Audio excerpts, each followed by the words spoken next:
This is the Improv Chronicle Podcast. I'm Lloydie. It's Tuesday, 26th January, 2021. No one expected us to still be sheltering at home and not be back in theatres by the time we got to this point in time. But here we are.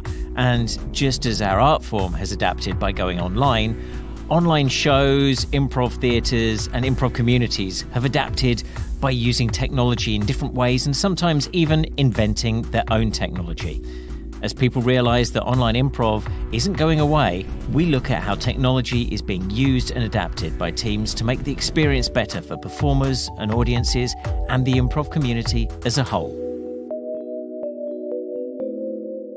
So yeah, this is Pineapple. Like I said, we wanted this to be a little bit gentler than Zoom, so I opted for something that looks like Polaroid frames because it's something that you've held at some point in your life. I wanted some feeling of tactile remembrance on the screen, so that's why the things look like Polaroids right now. And just using your keyboard keys, your arrow keys, you can move around on the stage. Pineapple is a new online platform for performing and teaching improv.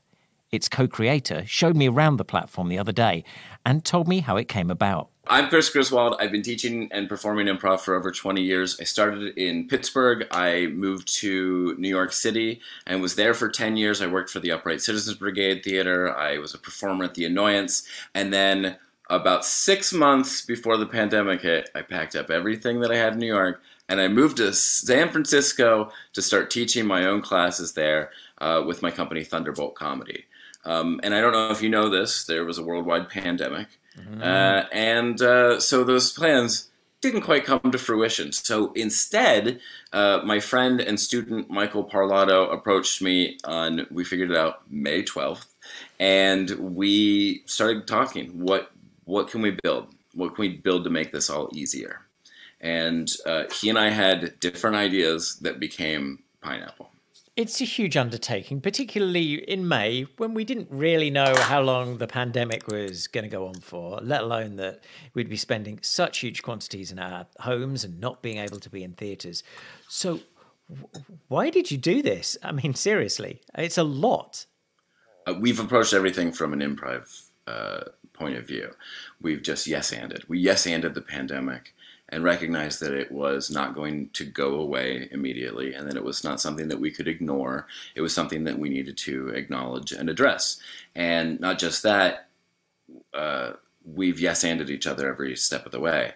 When Michael jokingly said Pineapple should be the name, because that is a suggestion that apparently a lot of people get in their improv, I said, yes, that's the name of the app. And we have built it in that way. And it's been amazing. It started off early on. We just had a lot of roundtable discussions with improvisers. What's missing? What do you miss from the stage? What do you wish you could do on the screen? And we had a lot of those for a while, just so we could figure out, well, what does this need to look like? What does this need to feel like? Even more importantly, what does it need to feel like? And then we just did so many rounds of playtesting. Just had people try it and play with it and evolve it into what it is now. This is a video performance app. This is not video teleconferencing app that you're bastardizing into being what you need it to be. This is built for collaborative performance so that on the fly, anybody can take care of anybody else and have their back. So I can edit you very quickly out of a scene. I can put, if you're doing a scene and it's not clear who you are, where you are, I can throw a background image behind you and now you have a better idea of where you are. We've created a hybrid of stage and screen, and it's spontaneous and reactive. What's also interesting to me about this is the audience functionality, because unlike Zoom, where very often you take Zoom and then you broadcast it to your Facebook channel. This, I'm looking at the screen here, and like at the moment it says empty house, so no audience for us, Chris, right now. But you can invite audience to be here too, right? Yes, we can fit up to 50 people in this room. We've reserved 40 spots for audiences at any given time, but you can adjust that. And yeah, so again, you can fit up to 50 people in here, and there's no lag in terms of how much time you're taking to communicate with the audience. What's amazing is when I've done shows, you can tell when I'm looking at the chat box. You can tell what people's sight lines are. So I'm looking at you right now, and the audience knows, oh, Chris is looking at Lloydie, and vice versa. Whereas in Zoom, yeah, everybody's just staring you down, and that is confronting to an audience. That was one of the big things, is I didn't want performers to be just looking at their audiences in the eye, because an audience doesn't want that.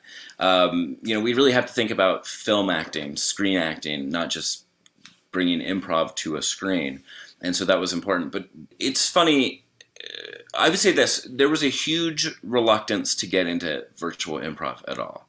And then Zoom in particular. I think people had a hard time learning Zoom. I still have near panic attacks using Zoom. And so it's sometimes tough to sell people on, come try Pineapple, because they think it's going to be the same learning curve. And we've gone out of our way to make sure that it is not difficult like that. We want this to be simple. And I think we have adapted so much to so many technologies, whether it's using Teleparty for Netflix, viewing with somebody else, or Jackbox games. So many people use Jackbox games. People have flocked to Discord for their chat rooms and things like that. But I think Pineapple is something people should really give a shot, because a lot of the stress people have about online improv goes away in this app. Pineapple really does simplify, and I feel connected to the other performers and to the audience. People really feel supported in Pineapple, and that's what I really want, is a feeling of support and agency. Online spaces for shows is one very handy tool. But how about a new social media platform for improvisers to connect, network, and form community? That's what two UK improvisers have created. Hi there, my name's Chris Mead. I am an improviser, a teacher and a performer, performing mostly in the UK, but, what does that mean nowadays? Hello, I'm Katie Shute. I'm co-founder, director of the Improv Place. So, why did you set it up, first of all? I think that's the first thing I need to know. Oh, there are many origins, aren't there, Katie? Yeah. I think it's important to say, first of all, that it was a pre-pandemic thing. We were always going to create a global digital community.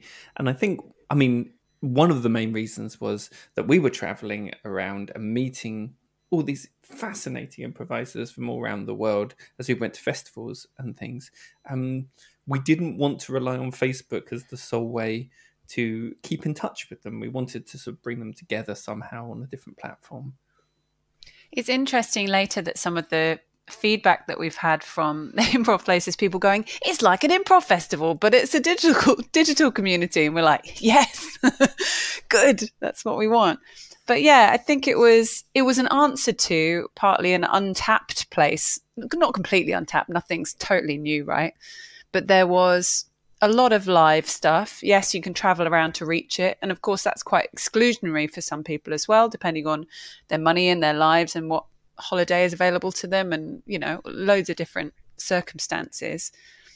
This felt like it might be more accessible for people, and we would like to be nice, not in the rubbish sense, but wouldn't it be cool to have everyone that wants to do improv to get together? And we also felt like it might be a nice way of not treading on the toes of other companies that we work with, because it was something different, having online classes and community and ways of chatting. So yeah, there's a few reasons it came about, but none of them at the beginning were anything to do with the pandemic. Although, of course, you did launch during the pandemic, and what you seem to have provided is a real sense of community at a time when I think a lot of improvisers kind of don't feel the closeness that they would normally feel. Right. So yeah, you can still get classes and performance shows pretty easily all over the place. What the Improv Place provides, I think, is those other things that being part of an improv community gives to an individual. So every week we will have social meetups of one kind or another where we'll just hang out and talk about improv, and that will happen every week. We'll have jams which is slightly different to dropping into a jam, because you've got this community and you'll see the same people and build up some kind of, I don't know, a bond with those people, with that group, as well as having discussions every day, text-based discussions on different aspects of improv. It's just somewhere you can go and just let your geek flag fly, and everyone else is like you and wants to do that, which I think is really nice. It feels a little safer or less overwhelming than a lot of other platforms that are not built specifically for like improv teams. So I know that I'm someone who has anxiety, and the more time I spend on Facebook, and this is not a revelation to anyone, but it can feel a bit much. So it's been really easy to find a platform more built to someone that wants, like Chris is saying, people that can already start to get to know each other a little bit. Like you can actually just have a chat with someone you don't really know. So there's only sort of 300 people there at the moment. We're probably going to cap it at some point, rather than just trying to grow and grow as well, so that it does become more like a town or village where you can know people. I think for me, you're never putting the toothpaste back in the tube of, we're never going to go back to our own local sandboxes and just play there, knowing there's this huge, diverse, incredible world of improv out there. We're never going to sort of just turn our faces away from it and forget that everyone else is there. So whatever happens after this pandemic, this new way of communicating and collaborating is going to continue. As well as help performers do shows and improvisers form community, the online world has also amplified underrepresented groups in improv. And there's one organisation that's made a huge impact around the world. Hi, I'm Stephanie Ray, Director of the Black Improv Alliance, an organization committed to creating community and amplifying the voices of Black improvisers. We existed before the pandemic, but we really expanded quite a bit after things went online. That's when our reach really became international, because we were able to reach people virtually in a way that was possible before, but people just were not in these online spaces with the same frequency that they are right now. We actually began as a performance group of 4 Black improvisers in South Florida, but always with the intention of expanding, of creating a larger community. And when improv pretty much completely moved online, we realized, hey, now we can play with other Black improvisers from all over the country, even all over the world. And so we created a second team, which is called the International Players Club. And we're all over America. One of our members, Velvet, is Canadian, so we call ourselves international. But that's been really exciting. How would you describe kind of the aims and objectives now that you have become international? So we seek to be a place where Black improvisers can connect with and find each other. I joke that every time someone comes to play with us and they say, oh my gosh, that's the first time I've played with a group that was entirely Black people, that a Black angel gets their wings. That makes me really happy when that happens.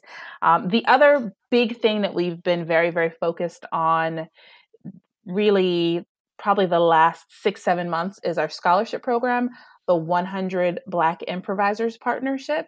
We've partnered with, I think at this point, 52 theaters around the world to offer scholarships to their programs for Black students to come try an improv class without having to pay for it. And more importantly, the scholarships have to be offered in groups of 5. So there's always an opportunity for students to have a built-in community of other improvisers who look like them. Now, we haven't always been able to find 5 students for each class, but we're able to say to them, hey, you're the only person who signed up for this class, but you can bring friends, you can bring people with you, so you're not walking into a situation where you have to be the only Black person in the room, which unfortunately is the story in a lot of places. We always seek to match people with a theater that is physically close to them, because ideally we want them to be a part of that community once the world opens up again. But having the freedom to have someone in, I don't know, Kansas taking an improv class in Chicago has been beautiful, because everyone doesn't live near an improv theater, or with their schedule, they might not be able to take a class at the local theater. So being able to match people all around the world with theaters in other places has been really convenient and also very exciting, because theaters are getting opened up to communities that otherwise probably would not have been familiar with them. I would imagine you kind of have two messages. I presume there is something that you want to say to Black improvisers, but equally there is something that you probably want to say to white improvisers who predominantly run theaters, who, schedule classes, etc. Would they be two different messages? Yes, very much.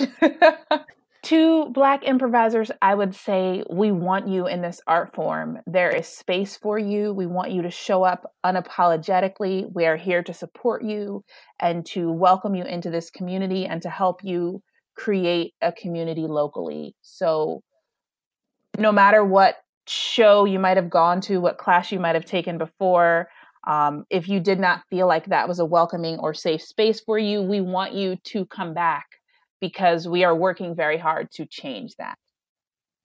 To white improvisers, I would say you probably don't have any idea what it is like to be the only person who looks like you constantly.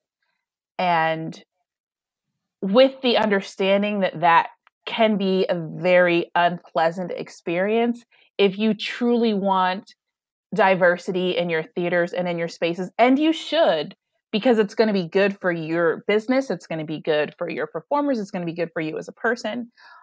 You have to be willing to put your money where your mouth is and really make a conscious effort, because diversified spaces do not happen by accident. And people will see that effort and see that work. If you build the space, people will want to be a part of it. But it's not something that happens because you try to offer one scholarship one time, or because you are a good person and you're not racist and so people should just feel safe. That's not how it works. You really have to put in some legwork to make it actively known that you want a diverse community and you're willing to do the work to make sure that it's a safe space for everyone. If you are thinking about forming a community, that's a great time to embrace the improv principle of don't overthink it. Start with what you've got. When I started this scholarship program, it was just kind of an idea. And I thought, okay, I will commit to teaching 10 classes, or rather 5 classes with 10 students each myself. So that was the thought. I'd teach 50 students, and maybe 5 or 6 or 8 other theaters would commit to teach a small group, and we'd get to 100 that way. And now we've got 52 theaters and more spaces than I've even been able to find students for. And it really just happened because I had this idea and built the website and sent out some messages and thought, okay, maybe hopefully somebody will respond. And so many people embraced it. And it really grew beyond what I had ever imagined. So I would encourage people to start where they are, and also to be unapologetically yourself. There have been people who've said to me, Stephanie, basically you are so outspokenly and overtly pro-Black that you are going to ostracize some people. And I've said, you know what? That's okay with me. I am here for Black people. I am here to create spaces for us and to amplify our voices. And I'm here to work with allies who support that. And anyone who sees that and is offended and says, well, you should be less focused on Black people, you should be more focused on humanity. Like, if that's how you feel, you should do that. But I am here to be a voice and a resource for Black improvisers. And I love and support it when people from other communities want to come alongside me and help and support that work. But that's my focus, and that will always be my focus. So whatever community you're passionate about, I encourage folks to just dive in and know that there will be people who support you. Don't be afraid of having a strong focus. This episode, you've heard just 3 examples of things that have become widely known during the pandemic. The online space always used to be a supplementary thing to improv. The pandemic has made it the art form's main stage. And now improvisers are starting to make it their own. It's an exciting time for online improv. Next time on the Improv Chronicle Podcast. The words improv and comedy are so regularly used together, but comedy doesn't have to be the goal of improv. Next episode, you're going to hear from improvisers who do specifically dramatic improv. And if you're one of those, get in touch by emailing newsdesk@improvchronicle.com. The Improv Chronicle Podcast is produced and hosted by me, Lloydie James Lloyd. You can help the podcast right now. Subscribe and rate us on your favourite podcast app and find out more about previous episodes, including transcripts, at our website, improvchronicle.com.